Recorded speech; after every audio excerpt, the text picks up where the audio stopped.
Ukraine के बेहतरीन माने जाने वाले लेपर्ड टैंक की लुटिया भी अब रूस की नई मिसाइल कॉर्नेट ने ही डुबाई है।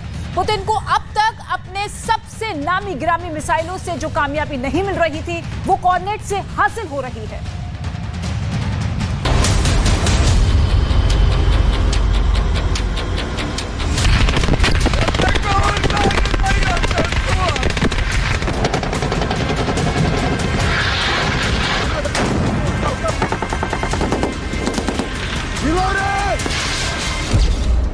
ये जब मैदान में होता है तो रूस को सुखोई उड़ाने की जरूरत नहीं पड़ती। ये जब ड्यूटी पर तैनात होता है तो रूस को हाइपरसोनिक मिसाइलों की तैनाती नहीं करनी पड़ती।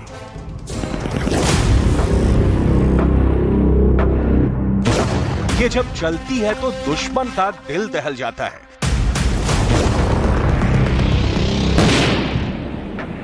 इसकी रफ्तार, इसकी सटीकता से यूक्रेन जीत गया है। पुतिन के इस नए हथियार का नाम है कॉर्नेट मिसाइल।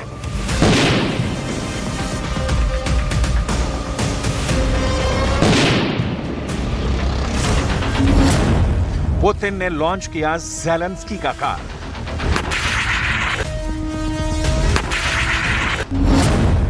यूक्रेन के टैंकों का संहारक आ गया। दुश्मन को चकमा देने में उस्ताद।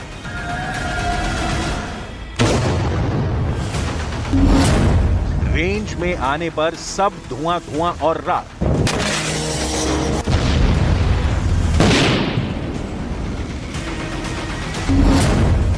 पुतिन ने गोदाम से निकाल दिया सबसे नया हथियार।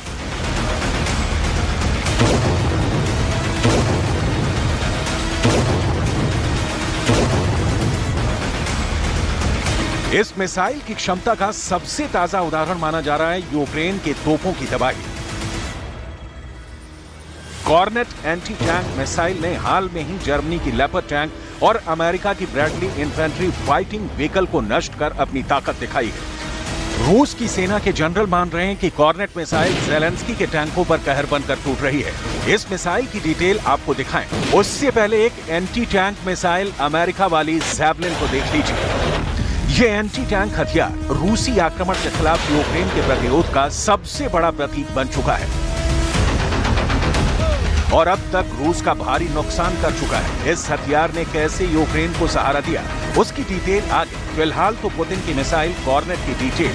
रूस की सेना ने इन दिनों पूर्वी यूक्रेन के डोनेट्स्क में टैंक हंटर टीमों को तैनात किया है। ये टीमें अपने साथ cornet portable anti tank missile लॉन्चरों को लेकर घूम रही हैं। इनका काम यूक्रेन की सेना के टैंकों और बख्तरबंद गाड़ियों का शिकार करना है। कॉर्नेट एंटी टैंक मिसाइल किसी भी आर्मर को भेदने में सक्षम है। 9M133 कॉर्नेट एक man portable anti tank guided missile system है।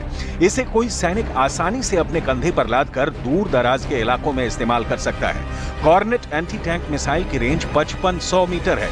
इस सीमा के भीतर यह एंटी टैंक मिसाइल किसी भी बख्तरबंद वाहन, टैंक या इन्फेंट्री फाइटिंग व्हीकल को नष्ट कर सकती है। कॉर्नेट एंटी टैंक मिसाइल में लगे वॉरहेड 1200 मिलीमीटर मोटे टैंक कवच को आसानी से छेद सकते हैं। वर्तमान में दुनिया के अधिकतर टैंकों के आर्मर प्लेट लगभग इतने ही मोटे हैं। इसे आमतौर पर किसी वाहन पर तैनात किया जा सकता है। कॉर्नेट मिसाइलों को आधुनिक टैंकों में लगे एक्सप्लोसिव रिएक्टर आर्मर को भेदने के लिए डिजाइन किया गया है। ये दुश्मन के एक्टिव प्रोटेक्शन सिस्टम को चकमा देने में सक्षम है। कॉर्नेट मिसाइलों का इस्तेमाल टैंकों का शिकार करने के अलावा इमारतों और दुश्मनों की किलेबंदी को नष्ट करने के लिए भी किया जा सकता है। पुतिन ने हमले की शुरुआत से ही मिसाइलों का इस्तेमाल नंबर 1 पर रखा है और दूसरे नंबर पर है टैंकों की ताकत का प्रदर्शन। दुनिया में टैंकों के मामले में रूस संख्या और ताकत दोनों में नंबर 1 है, लेकिन यूक्रेन के मैदान में ज़ैवलिन मिसाइलों ने रूस के T-72 टैंकों को जिस तरह से रौंदा, उसने रूस की टैंक इंजीनियरिंग पर सवाल खड़े कर दिए। जबकि ठीक इसी वक्त हल्की कंधे पर ढोने वाली अमेरिका की ज़ैवलिन ने कमाल कर दिया। कॉर्नेट अब एक्शन में है तो इसकी तुलना ज़ैवलिन मिसाइल से होनी ही है। ज़ैवलिन मिसाइल दुनिया के सबसे मजबूत और आधुनिक टैंकों को भी उड़ा सकती है। ये मिसाइल 2 बार में अपने टारगेट को ध्वस्त करती है। पहली बार में मिसाइल टैंक के संपर्क में आते ही ब्लास्ट हो जाती है। जिसके बाद ये और अधिक शक्ति के साथ कवच को भेदने का काम करती है। इस मिसाइल की रेंज 2500 मीटर होती है, जो किसी आर्मर्ड व्हीकल, टैंक और बंकरों को उड़ाने में सक्षम होती है। जैवलिन मिसाइलें मैन पोर्टेबल हैं, जिन्हें यूक्रेन के सैनिक कंधों पर रखकर फायर कर सकते हैं, जबकि दूसरे एंटी टैंक सिस्टम को इस्तेमाल करने के लिए ट्राइपॉड की जरूरत पड़ती है।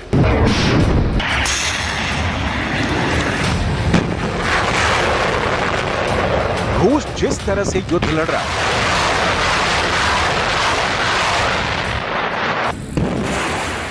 उससे ना रूस के गोदामों के हथियार से खाली होने की बात अफवाह साबित होती दिख रही है। बखमूत के फ्रंट से जिस तरह से वैगनर आर्मी चीफ की पुतिन से हथियार देने की मांग की खबर आई, उससे लगा कि ज़ेलेंस्की के काउंटर अटैक के वक्त कहीं रूस के हथियार कम न पड़ जाएं। लेकिन यहां तो मामला बिल्कुल उल्टा दिख रहा है। रूस लगातार नए नए हथियार लॉन्च कर रहा है, यूक्रेन के नए नए इलाकों में हमला कर रहा है।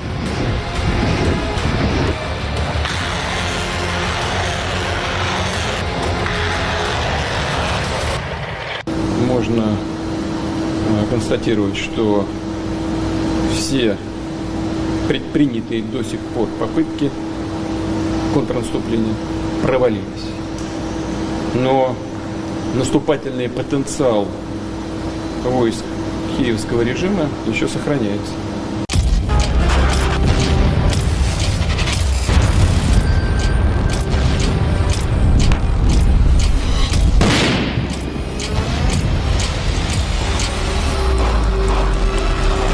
डोनेत्स्क में इस वक्त यूक्रेन ने टैंकों से एक मजबूत रक्षा पंक्ति खड़ी कर दी है।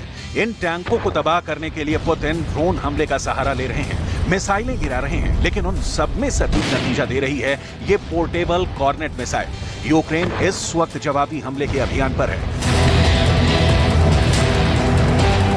दक्षिण यूक्रेन में ज़ापोरिज़िया है। इस दिशा में आगे बढ़ने पर यूक्रेन की सेना रूस के कब्जे वाले क्राइमिया और डॉनबास क्षेत्र को जोड़ने वाले रास्ते को निशाना बना सकती है। इससे दोनों ही दिशाओं में रूस की सप्लाई लाइन टूट जाएगी। हालांकि रूस की सेना ने भी इस इलाके में जबरदस्त मोर्चेबंदी कर रखी है। यहां रूस के सैनिकों ने कई रक्षा पंक्तियां और यहां तक कि बड़ी बड़ी खंदकें भी बना रखी हैं।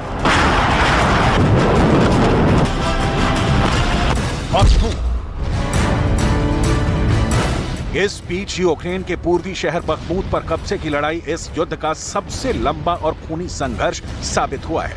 यूक्रेन के राष्ट्रपति ज़ेलेंस्की बखमूत को यूक्रेन के कौमी मनोबल का किला कहते हैं। अगर यूक्रेन की सेना बखमूत पर दोबारा कब्जा कर पाने में कामयाब रहती है, तो इससे सामरिक रूप से अहम पोपासना, होर्लिवका और अवदीविका शहरों पर रूस की रक्षा पंक्तियां ध्वस्त हो जाएंगी।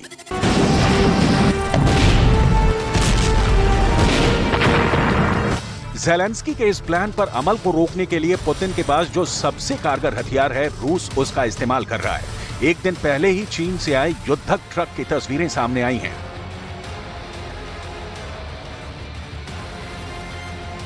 जिसे पुतिन ने चेचन कमांडर और रूस के जनरल रमजान कादिरोव को सौंपी है। इसका मतलब है कि पुतिन युद्ध में वहीं खड़े हैं जहां कल थे। ज़ेलेंस्की की चाहतों के बावजूद रूस की सेना यूक्रेन की जमीन नहीं छोड़ रही। ना ही विदेशों से आए हथियार के बूते ज़ेलेंस्की की सेना रूस के सैनिकों को अपनी जमीन से खदेड़ देने में सक्षम हो पा रही है, लेकिन हथियारों की होड़ शुरू है।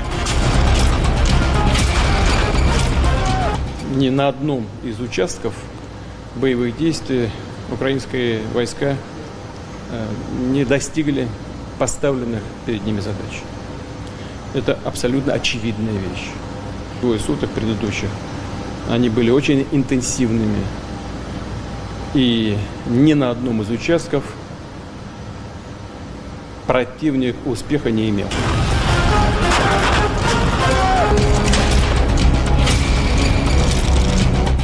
हथियारों की जंग का आखिरी अध्याय लिखेंगे, लिहाजा पुतिन के पास पश्चिमी देशों से यूक्रेन भेजे जा रहे हथियारों की पूरी फहरिस्त मौजूद है। राष्ट्रपति पुतिन ने बताया कि मान लें कि अमेरिका हमारी जानकारी के मुताबिक हर महीने 14,000 से 15,000 गोले का उत्पादन करता है। हमारे अनुमान के मुताबिक यूक्रेनी सेना दुश्मनी में प्रतिदिन 5,000 गोले तक का इस्तेमाल करती है। ऐसे में इतनी डिलीवरी कितने दिनों में होगी और यूक्रेन उतने गोलों से कितने दिनों तक युद्ध लड़ पाएगा?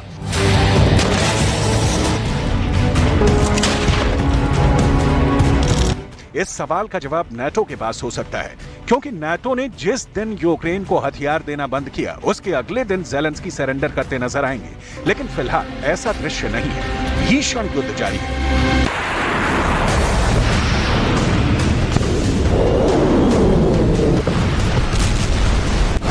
Iskander, कालिब्र, Keenjhar, onyx. रूस अब तक यूक्रेन के खिलाफ इन बड़ी बड़ी मिसाइलों का इस्तेमाल कर चुका है, लेकिन मनचाहा परिणाम नहीं निकला। इसका एक कारण तो यूक्रेन में तैनात एंटी एयर डिफेंस सिस्टम है, और दूसरा कारण है यूक्रेन की जवाबी हमले की तैयारी का होना। यहां यह भी जानना बहुत दिलचस्प है कि यूक्रेन रूस के मिसाइल हमले को ट्रैक करने में भी कामयाब हो रहा है।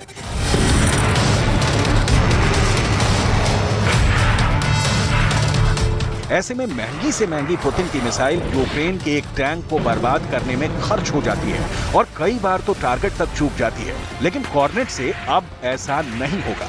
ये जब भी चलेगी, दुश्मन की मौत निश्चित है।